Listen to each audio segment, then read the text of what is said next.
Euzubillahimineşşeytanirracim. Bismillahirrahmanirrahim. Elhamdülillahi Rabbil alemin. Ve salatu ve selamu ala eşrefil enbiyayı vel mursalin. Ve ala alihi ve sahbihi ve barik ve sellem ecmain. Allahümme salli ala Muhammed ve ala ali Muhammed. Keme salleyte ali İbrahim ve ala ali İbrahim. İnneke hamidun mecid. Amma ba'du ya ibadurrahman. Usikum ve nefsi bi takvallahi ve ta'atik.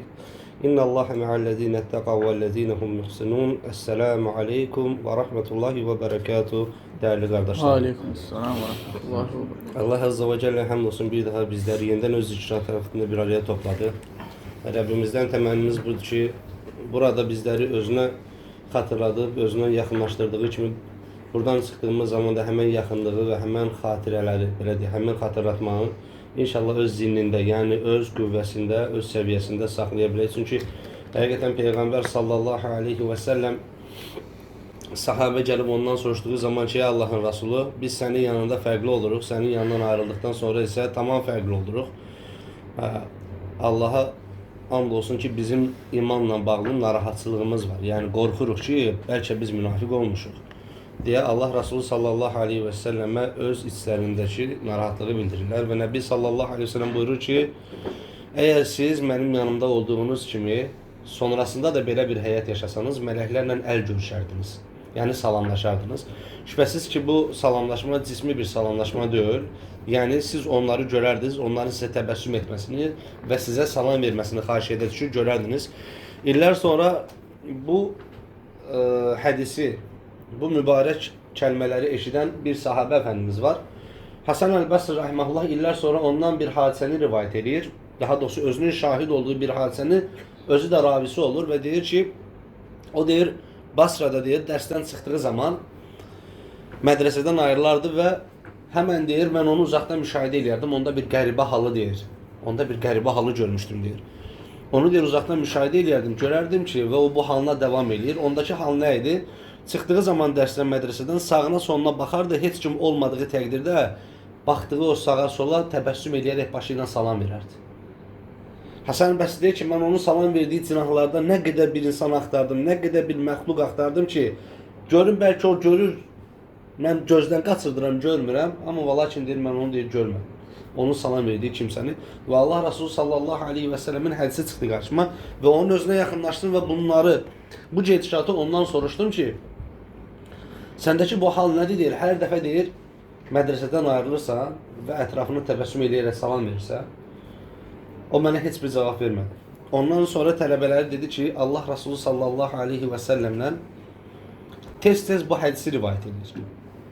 Həmən o kimsə adını inşallah sonda açıqlayacaq. Tez-tez bu hədisi rivayet edir və özü də deyir ki, Allah həmd olsun ki, deyir, Allah Resulü sallallahu aleyhi və səlləm bu sözləri dediyi zaman mən oradaydım. Demək, adam eşidib Allah Resulü. Allah Resulü kimə deyir? Rivayətdə gələn Abu Bakır, Huzeyfə ibn Yaman və yaxud da Hənzələ radiyallahu anh cəmiyyən bunlara deyir, bu dördüncü nəfər arxadan eşidib. Və həyatını elə bir qaydaya salıb ki, bu hədis üzərində.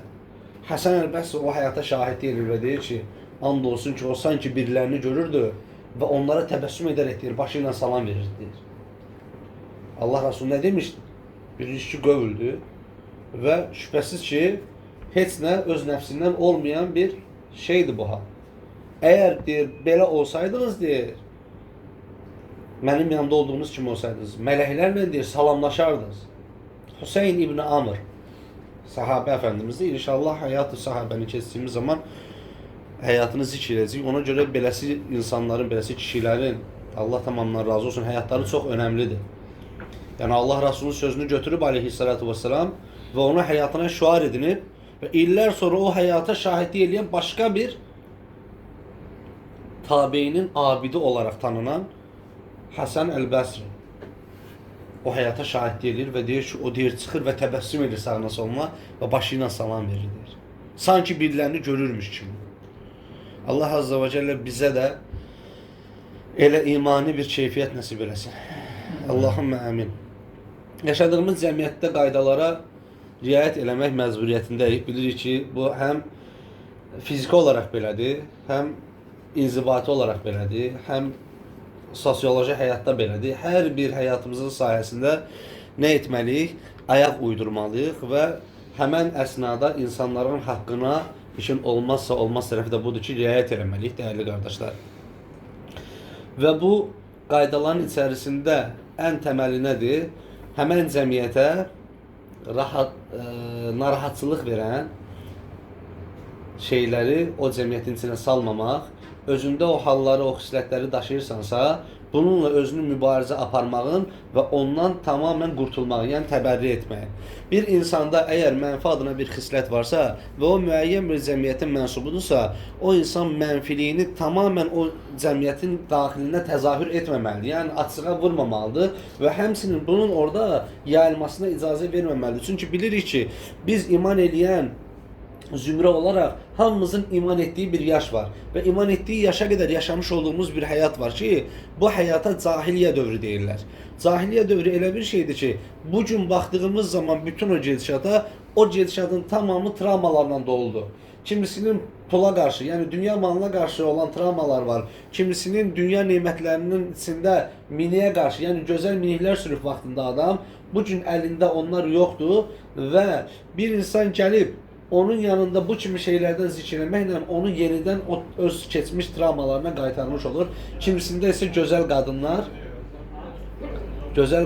travma olaraq həyatında öz yerini tutub ki, insanoğlu, yəni o cəmiyyətdə yaşayan, amma o cəmiyyətin dəyərləri ilə formalaşa bilməyən insan nə edir? Gəlir öz dəyərləri ilə o cəmiyyətin dəyərini aşağı salmaya çalışır və dəyərsizləşdirir. Allah Resulü sallallahu aleyhi və səlləm bunu qadağan etmişdir. Çünki qadağan etməsinin səbəblərindən də birisi budur ki, insan əgər özündə cəm etdiyi bir halı ətrafına yansıtdığı zaman, yəni izhar etdiyi zaman o cəmiyyətə Allahı və ona qovuşacağı günləri xatırlatmırsa, o insandan bu əməl, bu feil qaldırılmaqdadır. Yəni o insan bu əməllə bizim cəmiyyətimizin, bizim cəmaatımızın, bizim toplumumuzun arasına gəlməsin. Çünki biz bilirik ki, insanlara zərər verən şeylər nədir? İnsanlara zərər verən şeylər onlara daima özlərindən aşağı yox, yuxarı baxmağa təşviq etmək. İnsanlara zərər verən şeylərdən birisi nədir? Səbri olmayan bir insanın səbirsizlik belə deyək, göstərdiyi təqdirdə hansı xüsrana uğrayacaqlarını bildiyi halda insan ona səndə də böyük səbir var, necə də oturub dözürsən deməsidir. Yəni pis bir şeyə təşviq eləyib və həmçinin onun nəfsinə qarşı zorakılıq tətbiq etməkdir ki, biz onsuz da bilirik ki, bu adam güclə İslam sayəsində ayaq üstə qalıb. İslam sayəsində güclə ayaq üstə qalıb, sən gəlirsən onun İslam qardaşı olaraq sanki ona tövhə vermiş, yəni daha doğrusu ona tövsiyə vermiş olduğun şeylərdə tövhə vermiş kimi zənn edirsən. Bu dediklərinin ona tövhə vermiş, yəni fayda vermək. Güya bunu deməklə sonra fayda verirsən ki, səbirli olub da özünü avamlar kimi göstərmə, haqqını tələb elə və s. və ilə axır. Amma və lakin bu bilirik ki, bəzi insanlar var ki, o rəngin sahibi insanların arasında bu fitnə çıxdığı zaman bütün cəmiyyəti də öz içində ehtiva etmiş olur ki, Allah qorusun həmən cəmiyyət zəlalətə uğrayır. Və Allah Azza və Cəllə topluma narahatçılıq verən şeylərdən çəkindirmək xüsusunda bir ayət-i cəllədə belə buyurur. Estağfirullah. وَالَّذِينَ يُؤْذُونَ الْمُؤْمِنِينَ وَالْمُؤْمِنَاتِ بِغَيْرِ مَا اكْتَسَبُوا فَقَدِ احْتَمَلُوا بُهْتَانًا وَإِثْمًا مُبِينًا. Mömin kişilərə və mömin qadınlara işləmədikləri şeylər üzündən incidənlər, yəni işləmədikləri bir əməl üzündən onları incidənlər nədir bu? Böhtan atmaq, iftira atmaq və həmçinin bunu atan insanlar özləri iftira olduğunu bildiyi halda elə mükəmməl şəkildə yalandan bir səhnə quraşdırırlar ki, özləri də bir müddətdən sonra başlayırlar buna inanmağa. Həqiqi mənada qarşısındakı insana artıq düşmən gözündə baxmağa başlayırlar. Fikir vermişsiniz bəzən həqiqətən əsasən bu uşaqlarda çox vaxt bu hallar belə deyək gözə çarpandır. Öz beynində bir səhnə qurur. Onu danışır. Müəyyən həcmli bir şeydə belə deyir. İllər sonra o onun ağlında həqiqətən də olmuş kimi qalır. Sanki bu hal onda yaşanıb. Bu hadisə onun üzərində nə edib? Öz vukusunu, yəni vaqiəsini tapmış kimi onun xatirində qalır. Allah Azze və Celle buyurur ki, belə şeylərdən çəkindirmək adına. Deyir, mömin kişilər və mömin qadınları işləmədikləri şeylər, yəni etmədikləri bir əməllər üzündən incidənlər bir iftira və apaçıq bir günah yüklənmişlərdir, deyir. Onlar deyir, bir iftira və apaçıq bir günah yüklənmişdilər. Nədən dolayı? Burada müfəssirlər haşiyə düşür ki, bir neçəsi məsələn İmam Fəxrur Razi olsun, İbn Kəsir olsun. Burada deyir ki, Allah Azza və Cəllə deyir, mömin kişilərə və mömin qadınlara qarşı düşmənçilik bəsləyənlərdən danışır burada. Bu düşmənçilik bəsləyənlər onların din qardaşları da ola bilərlər. Bu gün də içimizdə var. Yəni eyni qibləyə dönürsən, eyni əqidədənsən, eyni məzhəbdənsən, amma və lakin nədir? İnsan heç bir şey olmadan sənin əlində olan şeylərdən dolayı, yəni sənin sahib olduğun şeylərdən dolayı sənə nə edir? Düşmənçilik bəsləyir. Və ən kiçik bir nüansda, yəni ən qırılğan bir nöqtədə səni o nöqtədən yaxalayıb insanların içərisində etmədiyin bir şeyi etmiş kimi cəmiyyətə təqdim eləmək istəyir. Və həmən cəmiyyətin hər birisinin əlinə taxta verir ki, bunun kürəyinə vurduqca vurur. Allah Azza və Cəllə deyir ki, onlar apaçıq bir iftiracıdırlar. Və onlar deyir, çox böyük bir günah yüklənmişdirlər. Bilirik ki, qardaşlar, Allah Azza və Cəllə bir neçə surədə zikr eləmişdir, yəni bizlərə bildirmişdir ki, o surələrin birisi də Ankebut surəsidir ki, Rəbbimiz buyurur ki, bu yalan danışanla doğru danışan insanların bir məhkəməsi olacaq, elə deyil. Allah Azza və Cəllə buyurur ki, ayət-i cəllədə, Allah deyir, doğru danışanları bilir. Ankebut suresi 3. ayette buyurur. Deyir, Allah Teala deyir ki, doğru danışanları bilir deyir. Yalan danışanları da açığa çıxardacaq. Baxın, bu necə böyük bir həqiqətən zəlalətdir. Bir insana nəinki ümmət-i Muhammedin arasında Allah Azza və Cəllə onun iftirası, yalancı birisi olaraq təqdim etməsi, hətta o insanın mənsub olduğu cəmiyyətin içində belə törətmiş olduğu fəsadlardan dolayı həmən cəmiyyətin özünə Allah tərəfindən təqdim edilməsi belə çox həqiqətən belə deyil, rəzil bir durumdur. Aşağılayıcı bir durumdur həmən insan üçün.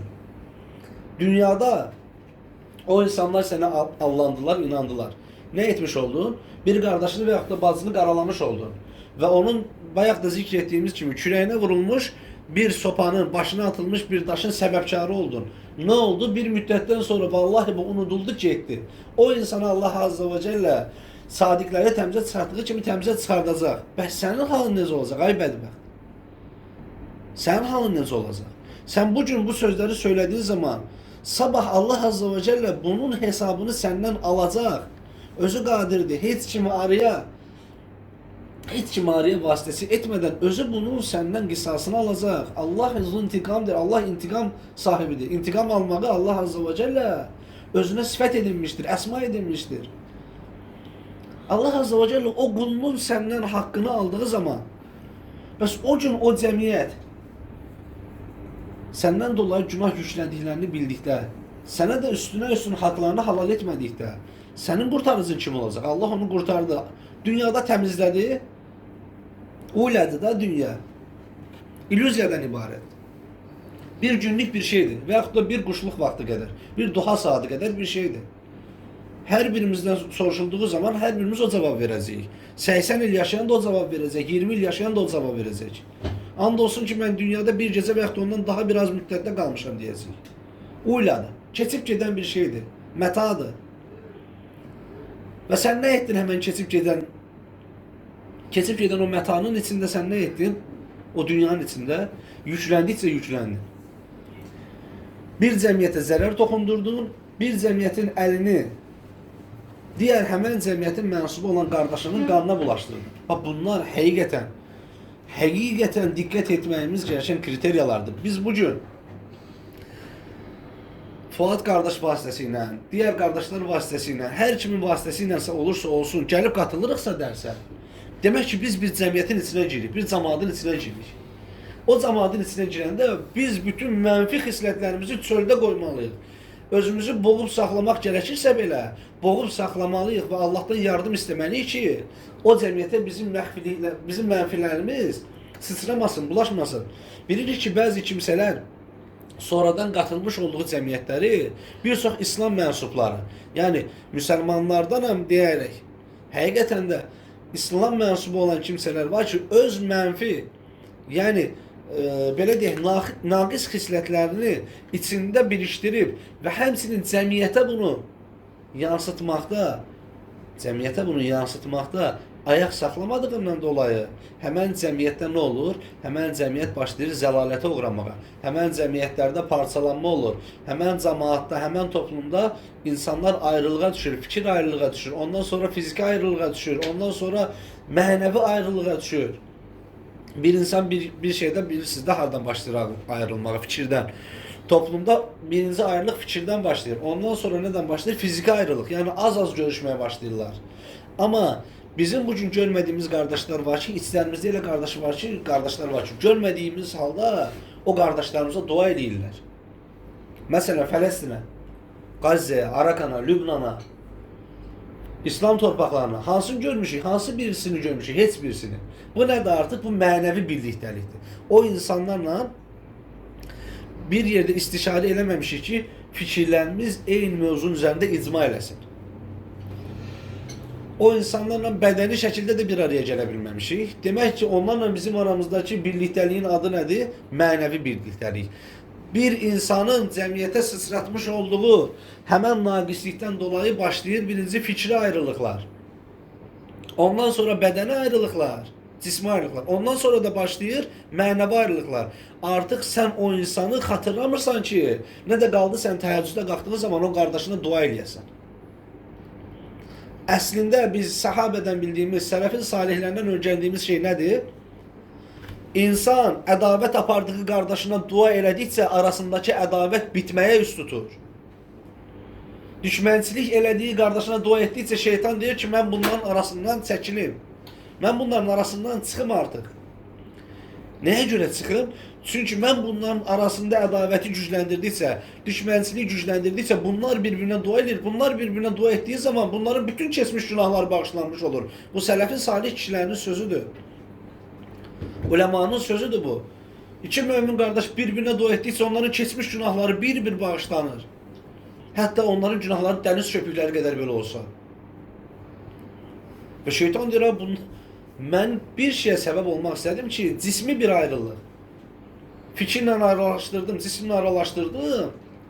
Amma bunlar mənəvi olaraq aralaşmırlar bir-birinə. Bu da hamının işidir, qardaşlar artıq. Bu da hər kişinin işidir, hər möminəm deyib gəzən insanın işidir ki, fikri və cismi birindən ayrılsın, amma mənəvi olaraq həmən insanla nə qalsın? Uxravi bir bağ saxlamış olsun, yəni rabitəsi qalsın. Ona görə hər şey kimin başının altından çıxdı? Fərdi olaraq bir cəmiyyətə mənsub olduğu andan sonra o cəmiyyətə öz nöqsanlarını bulaşdıran insanın başının altından çıxdı. Ona görə biz cəmaat olduğumuz halda içərimizdə qəbul etdiyimiz insana baxmalıyıq, onun altyapısına. Yəni, belə deyək, birinci pilləkənin birinci basamaqlarına baxmalıyıq ki, bu adamın keyfiyyəti nədir? Bu adam bizim aramızda nə ilə məşğul olacaq? Bu adam nə qədər bizimlə bərabərdir? Çünki bilirik ki, Allah qorusun, belə deyək, mənanı digər insana, fərdə yükləmirik. Həmən mənanı kiməsə yükləmirik. Sadəcə olaraq bilirik ki, bir zamanlar, necə ki, hal-hazırda indi də bu vaqiyyədə də keçərli olduğu kimi, bir zamanlar Mədinə küçələrində münafiqlər möminlərlə bir yerdə idilər. Onlarla bir yerdə namaz qılardılar, onlarla bir yerdə cənazələrə qatılardılar, onlarla bir yerdə xəstə ziyarətləri eləyib, onlarla bir yerdə müəyyən yürüyüşləri eləyərdilər. Müəyyən aktivliklərə qatılardılar, belə deyək, fikirləri yaxınlaşdırmaqlarla. Hədis surəsində Allah Azze və Cəllə buyurur ki, Estağfirullah, o gün deyir, onlara nida olunacaq deyir. Möminlərə. Kim nida eləyəcək? Münafiqlər. Deyəcəklər ki, yunədunəhum deyir. Onlar da deyəcəklər ki, nida eləyəcəklər ki, ələm ləkum məkum, biz sizinlə bərabər deyildik. Möminlər deyəcək ki, qalu bələ, bəli. Və ləkinnəkum fətəntum ənfusəkum. Bəli, biz nəyidiz? Və ləkinnəkum fətəntum ənfusəkum. Yalnız qəlblərinizdə xəstəlik var idi. Yəni, cismi olaraq bizlər idiz. Nə fikri olaraq, nə də qəlbi olaraq bizlərlə bərabər deyildiniz. Yansıtdığınız ancaq və ancaq fəsad idi. Mufsid əməllər idi. Eyni ilə 300 nəfəri nətər daldan Uhud günü saxladılar. 300 nəfəri necə arxada saxladılar? Allah Resulü sallallahu aleyhi və səlləmdən 300 dənə muzəbzəbinə beynə zəlik olan, yəni haqla batilin arasında gedib gələn 300 nəfəri bir fəsadçı nə elədi? Allah Resulündən geridə saxladı sallallahu aleyhi və səlləm. Onlar nəyin əcrindən qalmış oldular? Uhudun əcrindən qalmış oldular. Nədən qalmış oldular? Şəhadət şərbətini içməkdən qalmış oldular. Və nə kimi tanındılar? Münafiq olaraq tanındılar. Anlaşıldı mı? Bir insanın var olma qayəsi bir həyatda nə qədər keyfiyyətlidirsə, bir cəmiyyətin içində də o qədər keyfiyyətlidir. Bir insanın özünün şəxsi dəyərləri ola bilər. Mən falan şeyləri əldə edəcəm, oralara çatacam və bunun üçün əlimdən gələn hər şeyi eləyəcəm. Təbii ki, nöqsanlı şeylər bundan müstəsnadır. Amma olar ki, bir insanın cəmiyyətin içində, fərdi şəkildə həyatının içində aldığı rol ala bilməz. Bir insan şəxsi həyatında başqa cür olmalıdır. Cəmiyyətin içində daha başqa cür olmalıdır.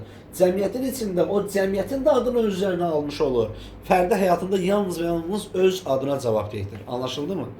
Ona görə cəmiyyətin içində olduğumuz zaman, istər bizimlə bərabər olan qardaşlarımız olsun, istər imanı üçün Allaha gecə gündüz əl açıb dua etmiş olduğumuz insanlar olsun, yaxınlarımız olsun, bunlara İslamın rəngini gözəl şəkildə təqdim eləməliyik.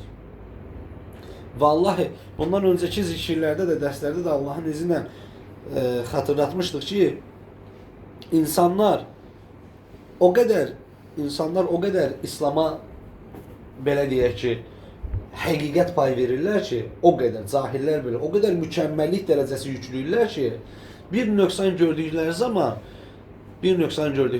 bu da İslam demirlər. Görürsünüz, deyirlər, bu da müsəlman. Onlar da fitrət olaraq bilirlər ki, İslam mükəmməl bir dindir.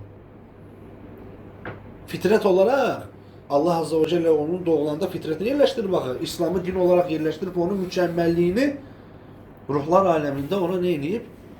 Ona anladı. Bir münadi vasitəsilə. Nədir? Deyir, bu da müsəlman. Görsən, demir, bu da İslam. Ona görə bu da müsəlmandının xeyrə tərəf çevirmək istəyiriksə əgər, nə etməliyik? Dilimizi, əlimizi, gözümüzü, ayağımızı, hər bir şeyimizi, qardaşlar, hər bir şeyimizi masiyyət adına öz içində nələri ehtiva edən feillər varsa, oradan qorumalıyıq, onlardan bəridə tutmalıyıq və elə bir hala gəlib çıxmalıyıq ki, Allah Resulü sallallahu aleyhi və səlləm ki, özünü tutur, əshab-ı kirama deyir, radiyallahu anhum cəmiyyən, sizin ən xeyrinizi söyləyim mi sizə? Onlar deyir ki, söyləyin, ey Allah'ın Resulü, şübhəsiz Allah və Resulü daha doğrusunu bilir. Sən söylə, biz də bilək. Allah Resulü sallallahu aleyhi və səlləm buyurur ki, şübhəsiz ki, görüldüyü zaman Allah'ı xatırladanınız ən xeyriniz olandır. Yəni, biz bu olmaqdan ötürü, görüldüyü zaman Allah'ı xatırladan bir rəngin sahibi olmaqdan ötürü nə etməliyik? Fəsaddan və fəsadçılardan bərdə durmalıyıq. Allah Azze ve Celle bizləri elə birisi olmaqdan və yaxud da elə birisi ilə yaxınlıq etdiyimiz zaman bəsirətimizin bağlı olmasından mühafizə eləsin.